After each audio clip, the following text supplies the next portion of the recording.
मांग को पूर्ण करने के लिए वो गए,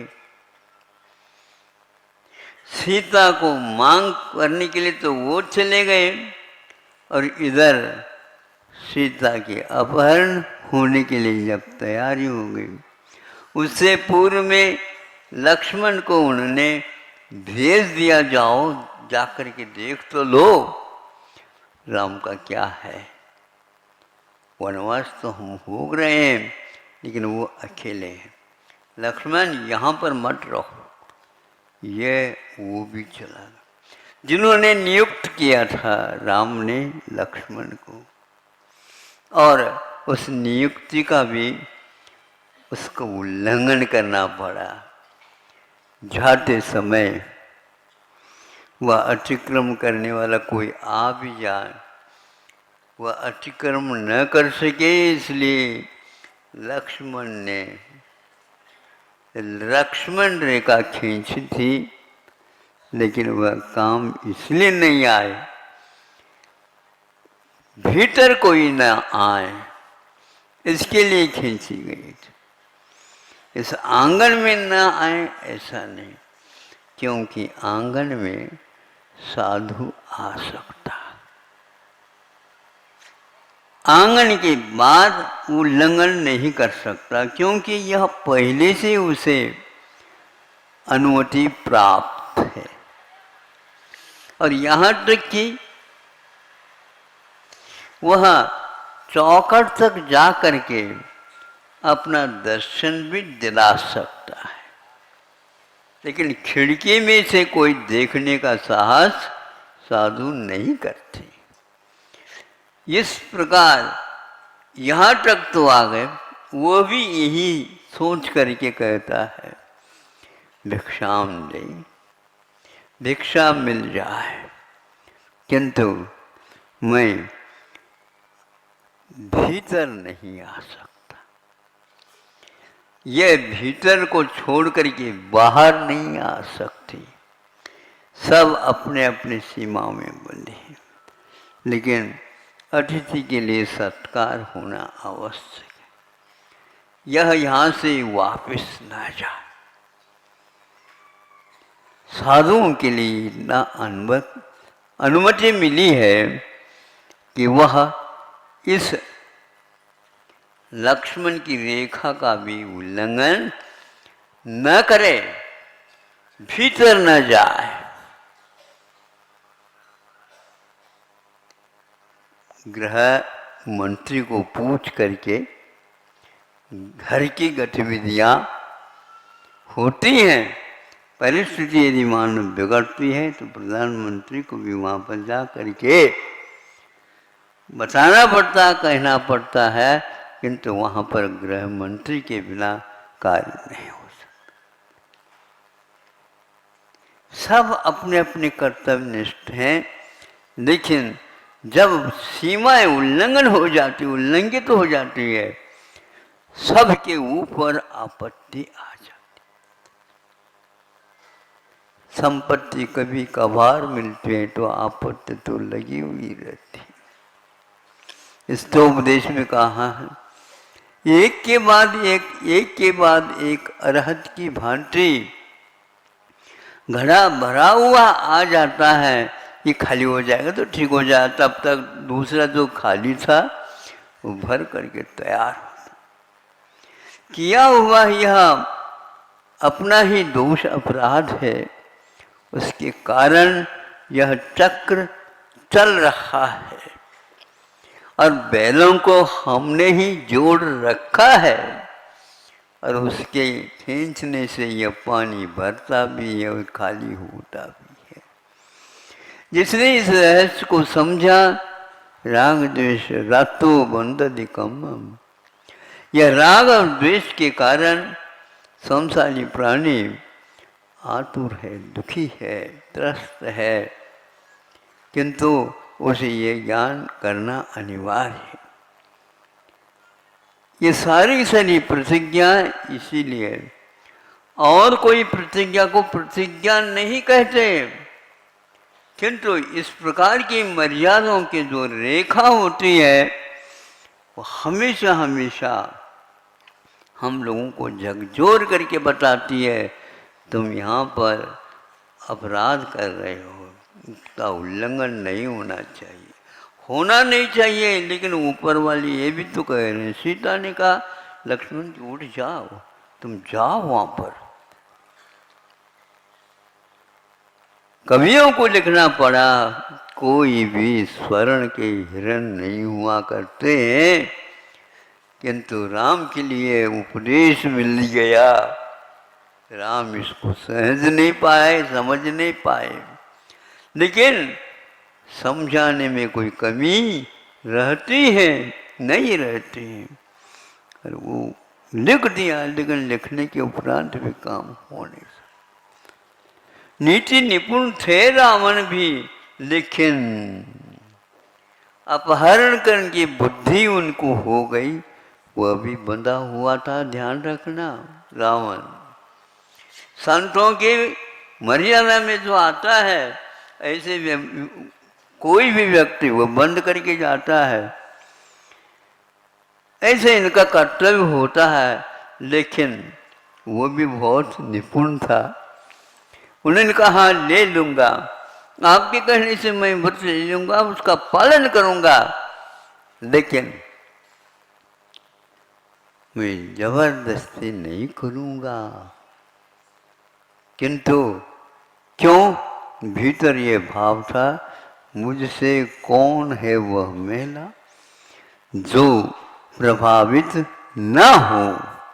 इस गर्व ने उसको इस प्रकार का संकल्प लेने के लिए बाध्य किया। ये तो रामायण पढ़ो आप, ये सब मिलेगा। रविवार के दिन जितना आवश्यक है उतना ही मैं कहना चाहता हूँ कि यह सब भूमिका बनने के उपरांत भी उस जटायु पक्षी ने कहा मैं जब तक जीवित रहूँगा तो तुम्हें भीतर जाने का कोई अधिकार नहीं है, और इनको ले जाने का कोई अधिकार नहीं है। और बार बार वह अपने पंखों के माध्यम से प्रहार करता रहा। ये जान रहा है मक्खी हाथी के साथ लड़ने के लिए तैयार है, हार ही नहीं, प्राण तो गंवाएगा। लेकिन ये प्राण आज तक यह आप लोगों के लिए झकझोर रहे हैं कि ऐसा भी जटायु पक्षी था जिन्होंने व्रत ले रखा था। मैं अपने प्राणों की रक्षा करता रहूँगा, लेकिन दूसरे के प्राणों के ऊपर किसी प्रकार की आपत्ति नहीं आना चाहिए। उस समय मैं धावा बोलूँगा। यह एक रामायण का बहुत अच्छा पात्र है। और उसने एक चाबुक से उसको दूसरे तीसरे बार के बाद मार गिराया। जब राम आए, समझ में ये आ रहा है ये कौन? वो जटायु पक्षी है। इसके प्रहार करके वह लेकर के गया है। यह आज तक याद है। यह जब प्राणांत हो जाता है, सीता को बहुत प्रिय था जटायु पक्षी, राम के लिए भी प्रिय था, क्योंकि उसने दान की अनुमोदन किया था। अतिथियों के लिए अरण्य जंगल में भी आहार हुए हैं, और वहाँ किस ढंग से आश्चर्य हुए हैं आप लोगों को ज्ञात है। अब सीता के अभाव में कुटिया में रहो, कब तक रहोगे? वनवास को छोड़ करके घर नहीं जा सकोगे। सीता के अभाव में चैन नहीं मिल पाएगी। मैंने प्रतिज्ञा दी थी जिस समय पानी ग्रहण हुआ था, और जल के साथ यह जलांजलि दिया, प्रतिज्ञा दी थी, और अग्नि के सामने ये प्रतिज्ञा हुई थी। प्रतिज्ञा व्रतों की अपेक्षा से मर्यादा को कायम बनाए रखने के लिए ली जाती है, आज्ञा इसके लिए नहीं दी जाती जिस किसी कार्य के लिए। महाराज हमारे लिए आज्ञा दे दो, कार्य के लिए ये बताओ पहले, तो हम दे देंगे, लेकिन एकदम हम दे दें, नहीं, ऐसा नहीं हो सकता। उसमें अहिंसा का पालन होना अनिवार्य होता। यह तो आप लोगों के सामने रखी जटायु पक्षी का और सुंदर सुल्तान वह दृश्य था जिस समय आहार दान हुआ, उससे पूर्व में नवदा भक्तियाँ हुई, उसमें उसने अपनी तरफ से गंधोदक लगाया था। इसलिए उस गंधोदक का चमत्कार देखो, उसके जितने भी बाल थे वो सारे के सारे स्वर्ण के हो गए थे।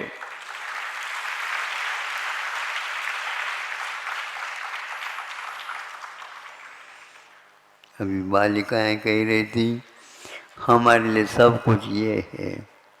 अरे जब तिर्यंच और जटायु पक्षी एक प्रकार से हिंसक माना जाता है, लेकिन यह वीतरागी संतों का चमत्कार, आहार होने से पूर्व में वह गंधोदक, उसमें वह लोट पोट हो रहा था। आप लोग तो यूं गंधोदक लगाते, वो कहता है मेरा जीवन इसमें घुलेगा, और वही हुआ, चमत्कार हुआ। स्वर्ण के बन गए, इससे सब लोग कहने लगे इनके प्राण और इसके जीवन भीतरी आत्मा कितनी खुशी के साथ इसको निर्वाह किया है, हम कह नहीं सकते। तिर्यंच है, दूर रहता था वृक्ष के पास, लेकिन वहां पर रह करके वह ताली बजाता था। ऐसा हो, इंद्र भी तांडव नृत्य करता है तीर्थंकरों के सामने नहीं, किंतु ऐसे ही जब आश्चर्य का समय आ जाता है तो इंद्र भी उस समय तांडव नृत्य करके रत्नों की वृष्टि करता है।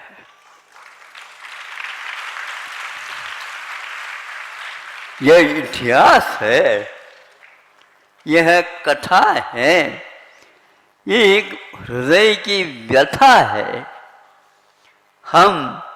हमारे लिए क्या है? अरे अभी तुम हमारे मारे, हम मारे जा रहे हैं, मरता तो है ही नहीं, हम मारे जा रहे, हमारा क्या होगा? बस हमारा को ही मारना है। राम ऐसे रहे नहीं, वो मारते रहे, किंतु किसको मारते रहे?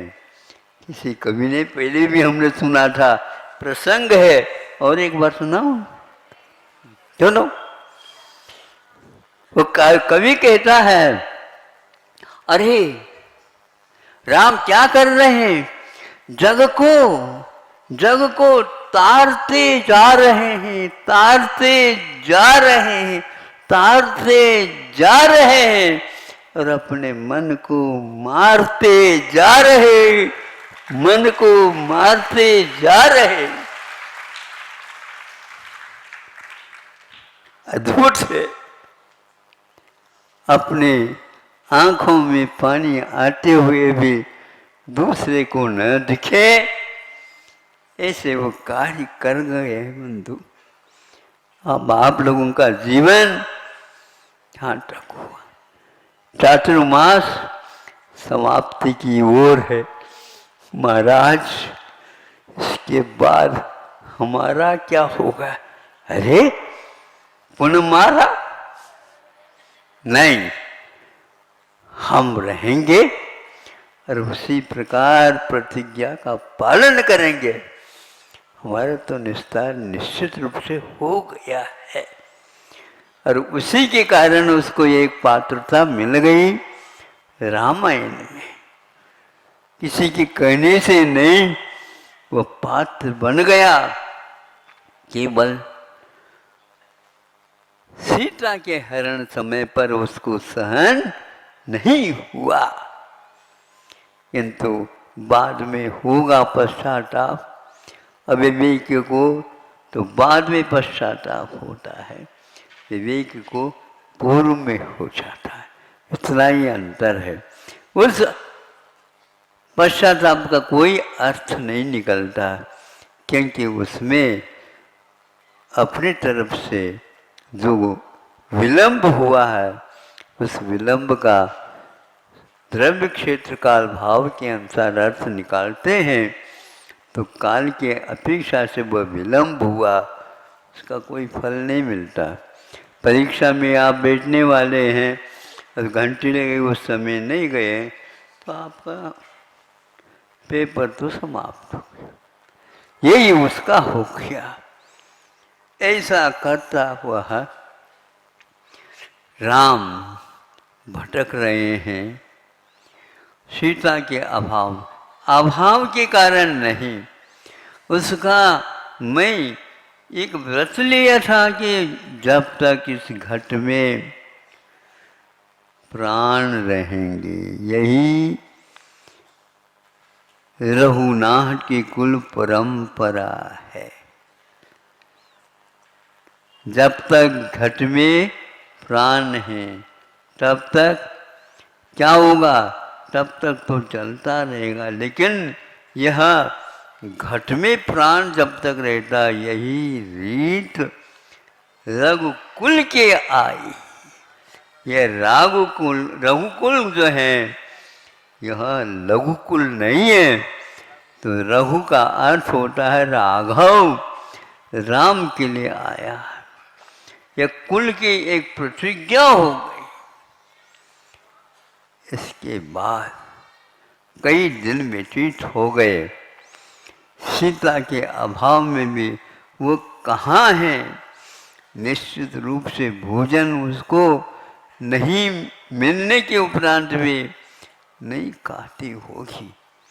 वो एक पतिव्रता है, सती है, उसने ऐसी प्रतिज्ञा ले रखी है। फिर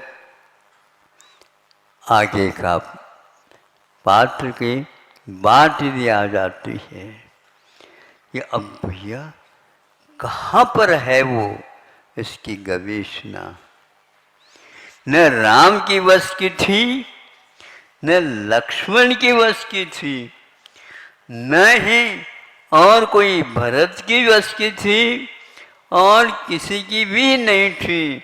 एकमात्र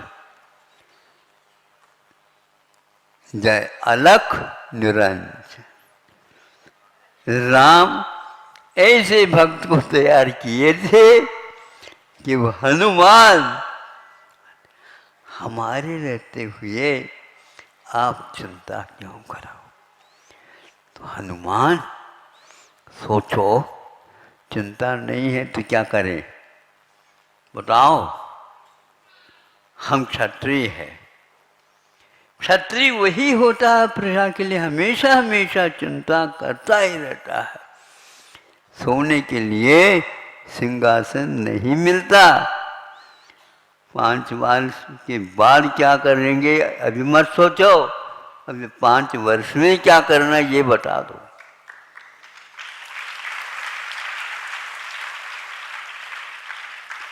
इनसे प्रजा से आप अभिमत लेते हो, ले लो कौन क्यों खड़े हैं, काय के लिए, लड़ने के लिए। चुनाव में लड़ा जाता है शस्त्र के बिना, और लड़ते ही रहते हैं।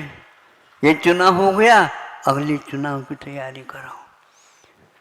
अरे ये क्या है, आपने एजेंडा में ये लिखा था, कहा था कि हाँ 5 साल तक ऐसे ऐसे कार्य करेंगे।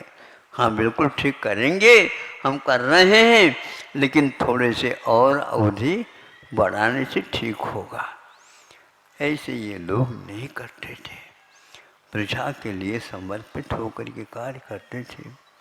अपने जीवन काल में इन्हें ये काम किया है, इसलिए उसको कहा ये भक्त और विरक्त थे। होते प्रजा के अर्थ ही राज्य कार्य सख्त थे। राज्य कार्य में ये आसक्त इसलिए रहते थे, प्रजा के अर्थ, प्रजा के पालन के लिए रहते थे। आज प्रजा को कोई पालन नहीं है, तो राजा भी नहीं है, तो प्रजा भी नहीं है। प्रजा सत्तात्मक अवश्य है। इसका क्या अर्थ होता है न आप जानते हैं, न ये जानते हैं, न ये जानते हैं। हम भी जान नहीं पा रहे हैं कि प्रजासत्तात्मक क्या है। प्रजा के हाथ में यदि सत्ता आ जाए तो प्रजा में क्षत्रियता भी आना चाहिए। चुप करके बैठ जाए तो कैसे आएगा वो? बैठने के लिए है ही नहीं। श्वास भी लेते हो तो भी उसके लिए ज़्यादा जो है आपको परिश्रम नहीं करना, श्वास लेते हुए चलो। भोजन करते समय आपके लिए कहा जाता है, श्वास लेते समय अन्न नली के न जाकर के यदि श्वास की नलिका में अन्न का दाना जाएगा तो आपका समझ लो अब राम ही उसके लिए भरोसेमंद, क्या होगा आपका। इसलिए आप श्वास लो, लेकिन उस समय खाना बंद करो और श्वास लेकर के फिर इसके उपरांत श्वास लेना प्रारंभ कर दो। ऐसा यह कार्यक्रम चलता रहता है।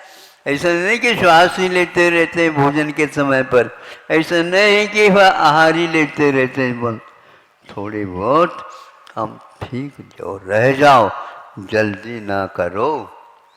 यदि बच्चे को ठसका लग जाए उस समय माँ होश हवास में आ जाती। अरे ठसका लगे, क्यों लग गया बताओ? ज़्यादा मात्रा में दूध बह गया और ऊपर से आप नाक और पकड़ रहे हो, तो कैसे जाएगा वो? भीतर जाएगा लेकिन उसको रहा नहीं गया, श्वास ही नहीं सा, तो उल्टी हो गई। अब माँ रोती है तो कौन पूछेगा उसको? गलती किसकी है? प्रजा की है। इसलिए राजा यदि इस प्रकार का है तो प्रजा का भी कर्तव्य होता है। हनुमान कहते हैं आप चिंता न करो, मैं अवश्य तलाश करूंगा। धन्य है ऐसे भक्त। ये भी एक रामायण का पात्र, कैसे पात्र उसके साथ जुड़ते गए हैं।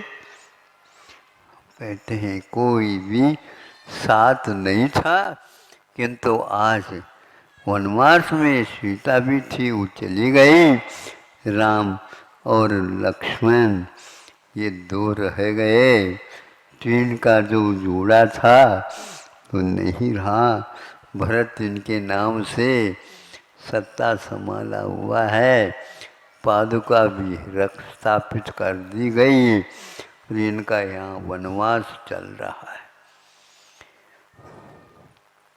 विवाह का अर्थ आज विवाद में पड़ गया है। हाँ, आज विवाद ही चलता रहता है।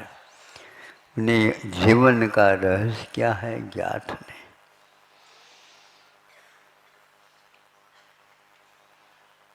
कैसे लाएं? कैसे लाए?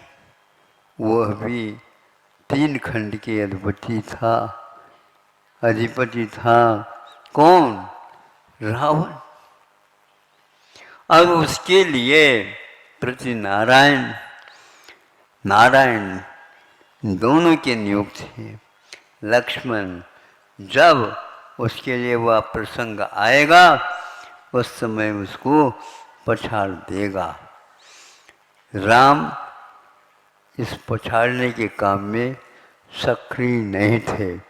उनका अंतिम क्षण तक यही था, हमें रावण का वध नहीं देखना है, किंतु उस विधा से उसको बचाते हुए केवल सीता को हमें दे दो, सीता तुम्हारी नहीं हो सकती। इसके लिए लड़ना पड़ रहा है, हमारा कोई ध्येय नहीं है। इस प्रकार जब हम कथा सुनते हैं, कथा पढ़ते हैं, तो ऐसा लगता है हम बहुत सारी कथा पढ़ लेते हैं और हम अपनी व्यथा को दूर करने का प्रयास करते हैं। एक को भी पढ़ो और बार बार पढ़ो तो आँखों का पानी कम होगा नहीं और आता रहेगा और आता रहेगा। आचार्यों ने कहा कि जितने बार दुख की घड़ियों को याद करोगे उतनी ही कर्म की निर्जरा होगी, लेकिन उसमें सुख की चिंता मत करो। दुख जब मिटेगा तब सुख प्राप्त होगा। ये आचार्यों का कहना है। ये दुखमा काल है। कौन सा काल है? दुखमा। माँ का शब्द उसमें लगा हुआ है। सुखमा, दुखमा, और दुखमा दुखमा भी आने वाला है, और भूमि में सुकुमा सुकुमा भी आ जाएगा। इन सब में हम नहीं समझ पा रहे हैं, इसलिए दुखमा सुकुमा जब आएगा तब निश्चित है आपका कल्याण हो सकता है। न मैं उसको खींच करके ले आ सकता हूँ, न ही उसको फटकार सकता हूँ। आपको अपना कर्तव्य करते रहना है, इसके अलावा और कुछ नहीं। हनुमान बहुत घूमे और आकाश मार्ग में वो भी एक विद्याधर थे, जिनके पास अनेक विद्याएं थीं, और उसके माध्यम से उन्होंने अंत तो गत्वा सीता की गवेषणा, सीता ने भी और राम ने भी अपनी आत्मा का अन्वेषण अनुसंधान नहीं कर पाए, किंतु सीता का अनुसंधान यदि किया तो वह कौन किया? किसने? हनुमान ने किया। उसने एक शोध प्रबंध का काम अवश्य किया है। होश हो तो उस कथा को पढ़ लो, नहीं तो उसको आप शोध कथा के रूप में स्वीकार नहीं कर पाओ। उनको भी चैन नहीं थी, कब मैं सीता को ढूंढ करके ले जाऊं। बहुत कठिनाई से सीता को वहां पर सुरक्षित रखा गया था। बार बार वह यही कहती रही, ये तो मिटना है शरीर, हमारी प्रतिज्ञा है, कहीं भी रहें लेकिन प्रतिज्ञा हम अपने साथ रखेंगे। और यह करती गई, वो बिल्कुल लकड़ी जैसी हो गई। खाने की इच्छा, पीने की इच्छा कुछ भी नहीं थी, लेकिन काया को बनाए रखने के लिए वहाँ खाया जाता था। एक मुनि महाराज जी के लिए व्रत होता है, एक तप होता है, अनेशन, ये बड़ा अद्भुत है। वैयावृत्ति के लिए, संयम पालन करने के लिए, ज्ञानार्जन करने के लिए और शरीर को प्राणों की रक्षा करने के लिए 5 या 6 हेतु से आहार लिया जाता है। एक महाराज है और ऐसी वेदना है, उनके साथ बैठ करके उस वेदना का प्रतिकार के लिए अनेक प्रकार के उपाय किए जाते हैं, श्रावकों से नहीं किंतु मुनि महाराजों के माध्यम से। और उसके लिए सब कुछ करना पड़ता है, रात में भी जागना पड़ता है। इसलिए भोजन लिए बिना हम वैयावृत्ति नहीं कर सकते। इसलिए अनेशन इच्छा के बिना वो आहार लेते हैं और दूसरे की व्यावृत्य दुख को दूर करते हुए इसको बोलते हैं वैयावृत्य। व्यावृत्त करना, दूर करना, दूर हट जाना, इसको हम बोलते हैं। ये मार्ग वहाँ से आया है। एकदम मार्ग का निर्माण नहीं होता किंतु मार्गणाएं बनती हैं कुछ पात्रों की अपेक्षा से। पंचम गुण स्नान की मार्गना के लिए संयम की आवश्यकता है, तब बनेगी वह मार्गना, नहीं तो मार्ग नहीं मंजिल है। यदि प्रत्याख्यान है तो निश्चित है मुनि महाराज हैं, शब्द से नहीं किंतु प्रत्याख्यान व वर्ण कर्म की क्षयोपशम से, उदयाभाविक क्षय और देश घाटी के उदय से होता है, वह तब मुनि बनता है, खेल खेल में नहीं बन सकता। तब यह हम कह सकते हैं कि हनुमान ने जो कार्य किया है वह अद्वितीय हुआ और आज तक भक्त शिरोमणि उनके लिए किसने उपाधियों के साथ पुकारा है। वहाँ चरणों में रहता है, उनका फोटो कभी भी रहे तो चरणों में रहा। और आप लोग अपने फोटो को बोलो हाँ ऊपर लगाते। अरे भैया दादाजी का तो लगाओ ठीक है, उन्होंने इस परंपरा के लिए बहुत कुछ काम किया। लेकिन आप क्या कह रहे हैं, मूंछों के ताव देते हुए फोटो लगना या लगाना ठीक नहीं माना जाता। हाँ, मूंछों के ऊपर ताव दे रहे हो, मूंछों के लिए ताव दे रहे हो तो उनको बता दो, ध्यान रखो मैं जब तक हूं तब तक ये कार्य नहीं हो सकेगा। इसको बोलते हैं अंतःकरण से। अंतःकरण का अर्थ एक प्रकार से कोशकार ने अर्थ निकाला है, दया भाव से आपूरित होता है। तो ऐसा एक काम हुआ आपका। देखो घड़ी तो अनाहत रूप से चल रही है, उसके लिए न ज्ञान है न वैराग्य है और न ही कुछ है, किंतु आपको जगा रही है, वो घड़ी जगा रही है। एक एक क्षण, एक एक पल, एक एक निषेक आपके व्यतीत हो रहे हैं।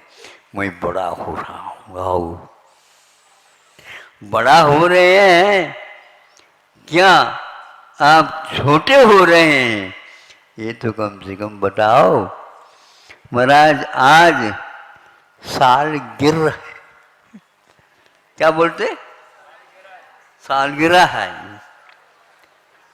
अरे आज जैसे बारात में निकालते नहीं जुलूस, उस प्रकार 50-60 वर्ष की उम्र में, हाँ 70 साल की उम्र में, और वही घोड़े और वही हाथी और वही साथ पति पत्नी बैठे हैं और बोलो क्या है ये, आज क्या है। नाती की जब शादी हो रही है तो ठीक है, लेकिन दादाजी की क्या हो रही है, बारात आ रही क्या। नहीं महाराज, साल गिर है, एक साल गिर गया। महाराज वर्षगांठ है, अरे वर्षगांठ है, एक गांठ उसमें से निकल गया। आप कह रहे हो गांठ पड़ गई, नहीं, समझ नहीं पा रहे हैं। एक निश्चय भी निकल गया तो निकल गया, वापिस नहीं आ सकता। इसका मूल्य समझो, कीमत समझो, आगे बढ़ो। यह जितने भी प्रवृत्तिगत मार्गनाई और गुणस्थान हैं, उनमें कभी भी मुक्ति नहीं दिखाया गया है गुणस्थान।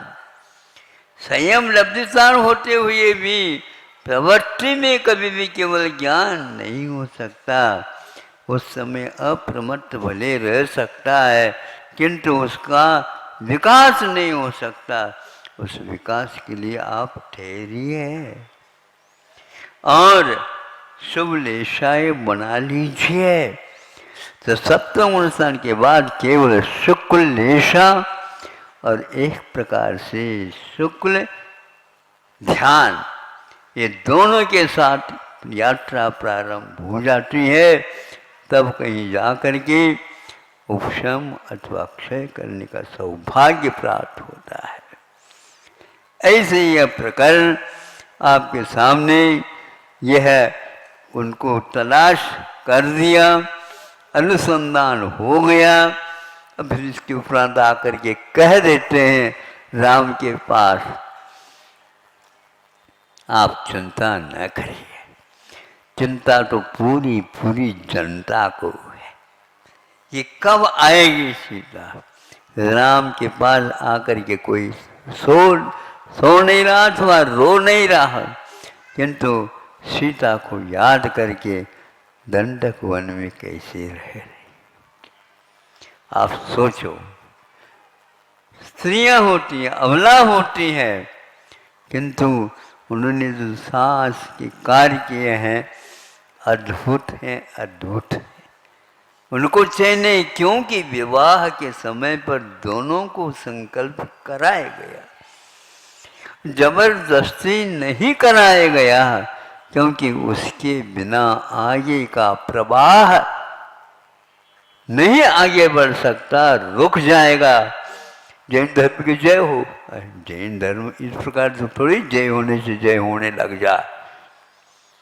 उसके लिए ऐसी प्रतिज्ञा का वहन करना पड़ता है। इसलिए श्रावकों के लिए भी उन्होंने कहा ये संयम मार्गना है।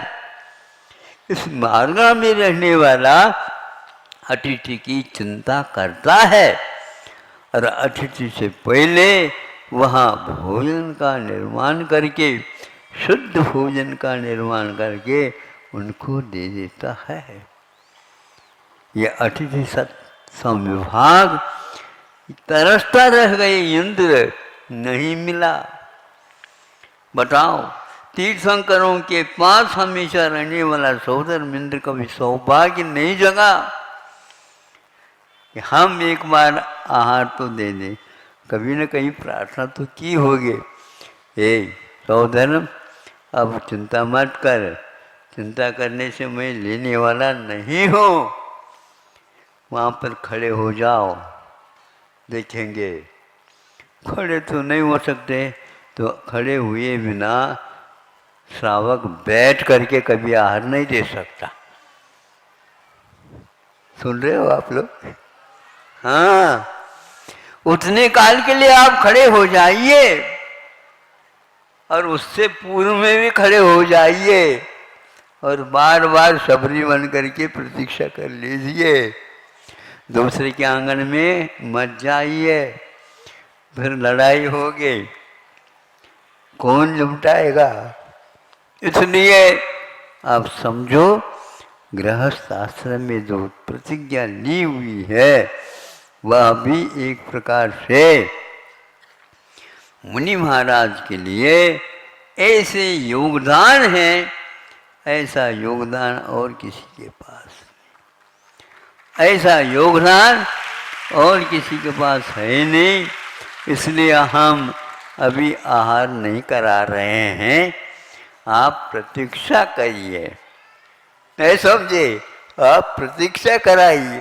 तो हम भले ही आपको आहार नहीं कराएंगे, लेकिन जब आप करेंगे तो यह याद रहे, हाँ इसका महत्व अपने आप में बहुत बड़ा है, बहुत बड़ा है।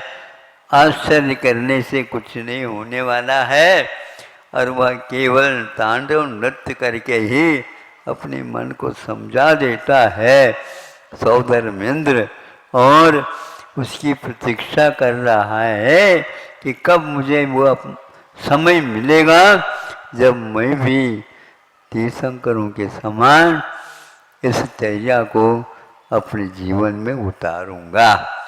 इतना ही कह करके समय आपका ज़्यादा हो गया, क्योंकि 3:30 का था, लेकिन 3:45 बजे मुझे मिला था। क्या मिला था आप देख लो। अभी यहाँ हम जबरदस्ती को पीछे उठाई, तब जो है वो बालिकाएं मानी 1 वर्ष से भूखी थी, इसलिए वो काम हो गया। अहिंसा परमो धर्म की